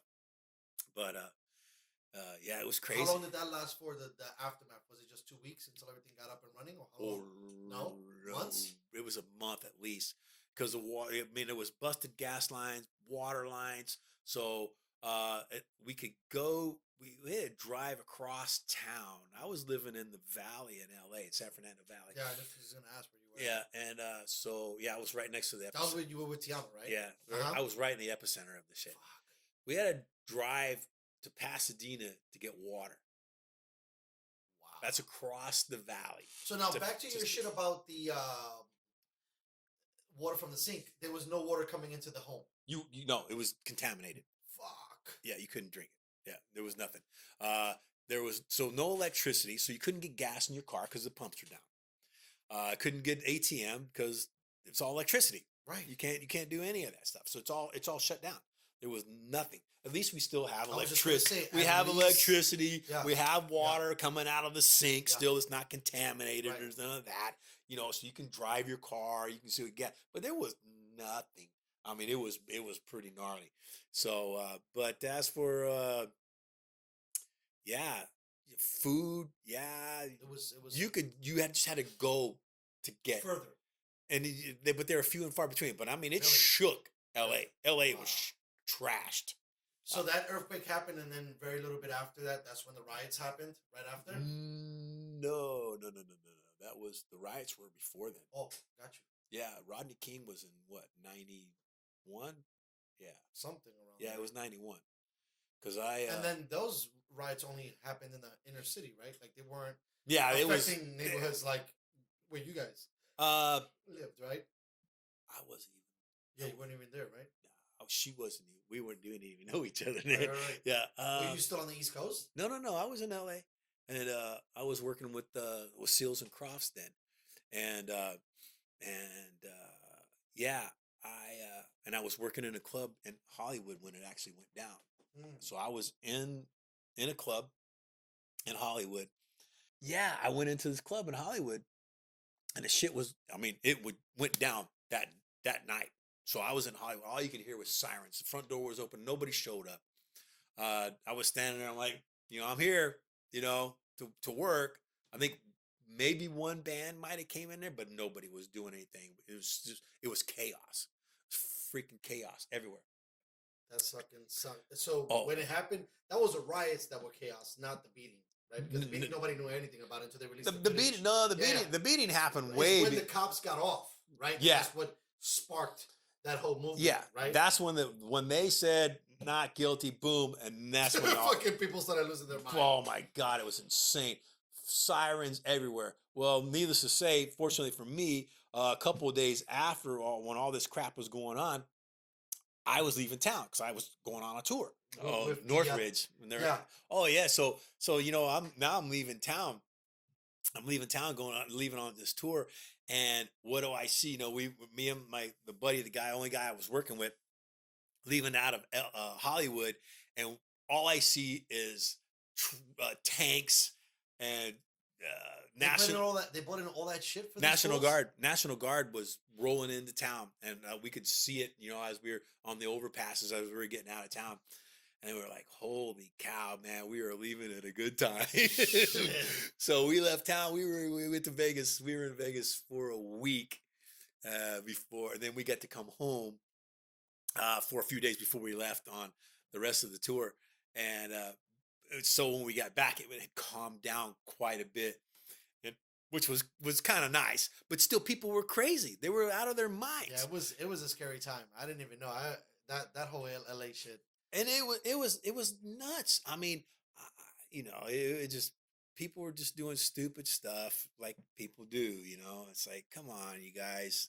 We should be banding together as a community versus But their thing was a little bit more social, that they were trying to make a point. It was for me, my last blackout in New York, people came together. There was nothing happened. It was just like, hey, shit, we don't have light. Yeah. Let's all come together. It's different than when you're trying to have a social. It was definitely a racial rising. They were fucking pissed. Yeah, and as they should have been. Those dudes. Yeah. I can't believe they got off. Yeah, that's crazy. They should have been strung up big time. And there was no reason for that. But on the other hand, why was this guy eluding them? Right? Why, That's like the eternal argument, because I was just watching this thing about Malcolm, and it's like the two-headed thing where it's like, okay, they went over what they were allowed to do, but there was a component of you being at the wrong place at the wrong time type of thing that almost made you look more guilty because of that, right? Where it's like, sure, there's probably excessive force, which is horrible. Right. But some of these people are in bad places at bad times. I just seen a video on World Star Hip Hop. This cop, I guess, was chasing a culprit, bumped into the girl. He didn't do it on purpose. And when he fell, they both fell, and she kicked him. But it was an internal thing. She didn't know who bumped into her. Right. And then it happened to be a police officer. And just by a subtle kick, because she was defending herself from a knee-jerk reaction. Right. Bro, they brought hell and brimstone on this girl. And they carried her out, and it was just like, wow. Yeah. So it's a really, a sensitive topic, because I see both sides, because my aunt is a former police officer, and my uncle's military, and I know a lot of people in the force, and they have their point of view, and then the citizens have their point of view, and you can't weigh one without the other, because if you say one thing to the civil servants, they get all pissed off. On the dual side of this thing, the dual side of the sword there, for one, I think that the training for police officers is not as extensive as it used to be. So I think they need to, because they're trying to pump them out there like cookie cutters and stuff, and these guys don't have the knowledge to deal and how to diffuse a situation. On the other side of that, you have people who have had enough. And so the first thing out of their mouth is back talk. And it's like, it's a police officer. Right. why are you escalating the situation? Just be cool, fool. Just like, look, answer the guy's Yeah, questions. try to be courteous too, because sometimes Right. they get out of Exactly. Just answer the questions. If you've done nothing wrong, you're fine. ish, Right. ish, But ish. most of the time, people want to Right. run their mouth and escalate the situation into something that doesn't need to be.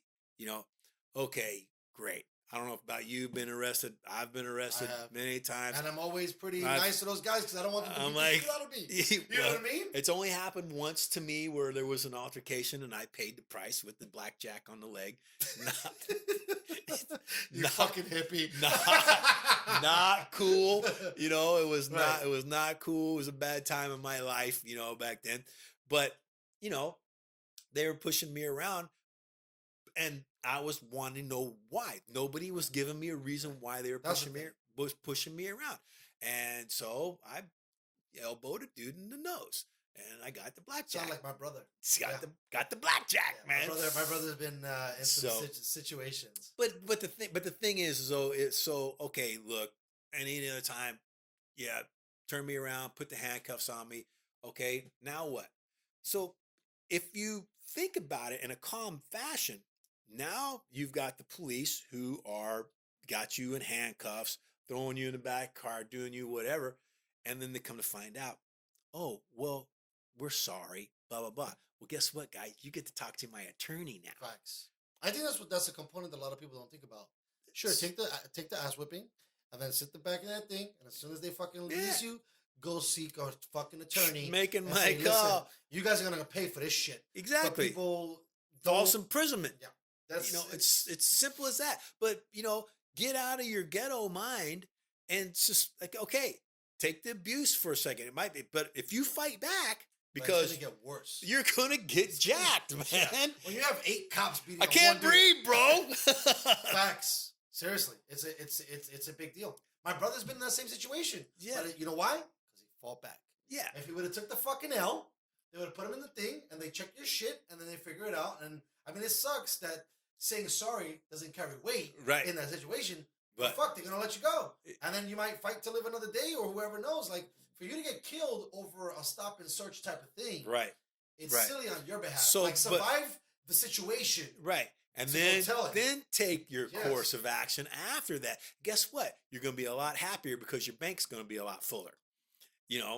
People don't even talk about how many. I'm sure there's tons of lawsuits against the fucking Oh, the city. PD. Oh, Because my- come on, right? Yeah. But that's the thing. There's certain cultures that understand But- your rights and due Right, process, and right. there are other cultures that we're not that privy to the information. And I Right. say we because I fall into some of those things, Right. right? Like we don't get all the knowledge sometimes, Right, And, right. And you're listening to stuff and you're hearing people telling you stuff that So are were not. you in New York during the Bloomberg era? Yeah, I was around all that shit, man. Yeah. I was telling Tabitha, it was scary. When I grew up, it was like a scene out of Crow. All buildings were on fire. Yeah. Everything was condemned. Everything was in rubble. And those condemned rubble buildings were used for drugs. Crack houses. And Yeah. then the crack house epidemic Yeah. exploded. Yeah. Right? And then Dinkins and Ed Koch were terrible. Oh, gosh. Mayors. Horrible. Terrible mayors. Yeah. And the shit just started getting crazy. Just like Right. you see out of a scene out of Warriors. Yeah. Subways painted fucking with all Right, types right. of graffiti. Right. You couldn't walk down 42nd Street or you're gonna get mugged. You couldn't go to Central Park or you're gonna get killed. Right. People just like fucking, you leave a nice car, you'll be you will be on cinder blocks on no time flat. Yeah, yeah. They will strip the shit, like shit that you don't think that's of value. Right. They get out of the car. Gone. And Yeah. then, when Giuliani came in, Right. that changed everything. Right. But it was a lot more about them putting more boots on the ground Right. versus teaching already the people that they had involved and training them. Because I mean, look, how do you catch a crook? You send Yeah. the crook, right? Yeah. That's kind of where it's at. So you as in that thing, you kind of have to have a little bit of a wiggle room where you know how they think. How the Yeah. fuck do you know Yeah. how they think if you don't hang around them? Yeah. If you're not around them, my aunt, she brought us around a lot of police, and there was this one dude who I thought he was a criminal, but he was a cop. Mm. But he was so undercover so much. Right. He didn't look like a police officer. Right. He had a full beard. His hair was all disheveled. Right. His clothing was fucked up. So even when he was off, he had to stay rolling with that. Yeah. Because that was Yeah. the mindset Yeah. that he had to stay in. Yeah. Because he didn't know. They could have said, hey, we got a sting operation tomorrow. You gotta go fucking be that bum. Yeah. Sit in the corner and watch everybody comes up this fucking house, and as soon as shit pops off, Yeah. you got your peace sign. You gotta go in that building. Yeah. Yeah. And I mean, imagine. Okay, Serpico. Right, that's how it is. Yeah. But you're from here, well, ish.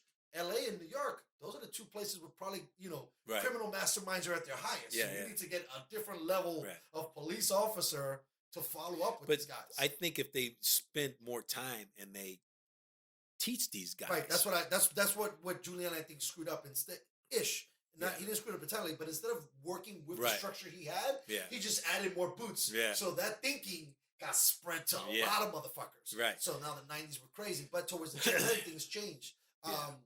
A lot of people didn't want to vote for Bloomberg, not to get too political, but after 9/11, that guy made New York profitable. Right. Again. Yeah. Giuliani cleaned up the streets, and Bloomberg made it profitable. Yeah. And they needed that. If they didn't have that, bro, New York was it's- going down the it's 20 cesspool. really fast, Yeah, bro. yeah. Think about like 42nd Street, the porn industry. I know, like, man. all those things, because you traveled, bro. Yeah. Like, I used to was a remember different place. Times Square was a different place, it's man. not the same spot it was. No, and I no. got to see all of that. And now when I go back, I was like, well, where this little Disney Broadway play was, there was a live girl show for 25 fucking cents. And you could get every obscure film you wanted to get. Shit, 42nd Street, man, Broadway. Bro. Come on.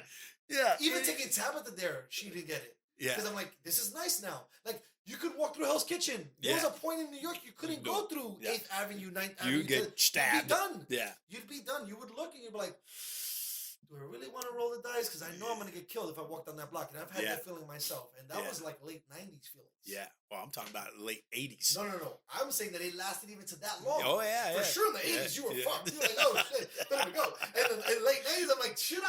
You know what I'm saying? No. And I was like, nah, I like my life. Yeah, I like my exactly. life. But it's there's no other place like New York City in the sense of the grittiness. And especially during the 70s, 80s, and 90s. Yeah. And they've come up a lot. I mean, it sucks.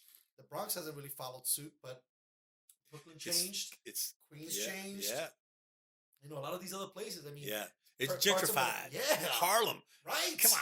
You couldn't give those brownstones away bak in the 90s. Way. Now they're millions of dollars. Thank you, Hillary Clinton, and this other guy, because they cleaned it up. They made it seem like it was okay to walk at night, bro. Even Tabitha, she's like, oh, I took a picture of the Apollo. I was like, thank God, because 10, 20 years ago, I remember one time I went into an IHOP. As a in white Harlem, person, bro. you would. I look white, okay? Yeah. I am not white. I went into IHOP. It was 3 of my friends. We were all Latinos. The whole entire restaurant stopped. Yeah. The cooks, the staff. Really? Like, in those movies where everybody's like, Oh, yeah. like the record stop. Yeah. And then they're like, and thank God my friend had shook in the hand of a guy right. going in that it was like, oh, okay. Yeah, and then, you're cool. Yeah. Then 2 seconds later, we're back to the business. But within that second, you were like, ooh, we should walk the fuck out of here. Yeah. We're the only light-skinned people inside here. Yeah. And, it's a tough thing, man, when you start to think about it, because we're all human, but everybody has how they feel that they've been mistreated, and then if they see something that looks similar to that, they want to take it out on that person. You talk about light skinned and walking into a place. So back when was this? I guess early 90s. I was working with an artist called Bobby Womack. Okay. Great R&B singer. They call him the poet, right? Okay. We're in Southside Chicago. Now, if you know anything about Southside Chicago. According to Kanye West, 1,800 people died in Iraq. Right. 2,700 died in the south side of Chicago in the same year. So we're at Washington Park doing this festival there. And it was interesting. I'm out front, and we were all waiting. It'd been a very interesting day that day, just for the simple fact that Bobby was being Bobby that day, and showed up really late. Of course. Oh. Of course. And so, but he's the featured artist. Right. He can do whatever the fuck he wants to do. There's 10,000 plus people in this park sitting, waiting for him to do his stage. Right. And here I am. There was a pretty big front of house because there was doing a lot of artists. So there was a console where I was, and there was a console next to me. My console was actually slaved into this other console, and it was driving everything. So it was me, and there might have been two other white guys that were in that area. Mm-hmm. My assistant that day was, local crew PA guy. He's a black dude. and show's going on. Boom, he finally showed up. Boom, the show's going on, and we're about, I don't know, maybe halfway into the show, maybe, and all of a sudden, woof, there's no more sound. I look down. Fuck. I look down, and my console Goes has got dark. no lights on it Shit. whatsoever. And I look over, but the console that I'm driving into is still lit up. And I'm looking at the guy. Now you got to understand, the guys up on the stage, they're still cool. They don't know what's going on. You can tell because you can hear and that the sound goes away. But they still have their sound on the stage. When they're playing, they're hearing. They're still here. Yeah. They're still hearing themselves. But I'm standing there, and all I see is 10,000 very dark people all turning and looking at me. And I'm just going, holy shit. So I'm throwing my hands up in the air going and looking at these guys going, what the fuck is going on? Just to show that Right. You were the person in charge of fucking this up. Right. And I'm just going, hey, because now we got all these people, their attentions are looking at our direction. And I was like, oh, buddy. So needless to say, it seemed like an eternity, but it was only probably about a minute or two. I know when it's going wrong, it feels like forever. It was a couple of minutes. Uh-huh.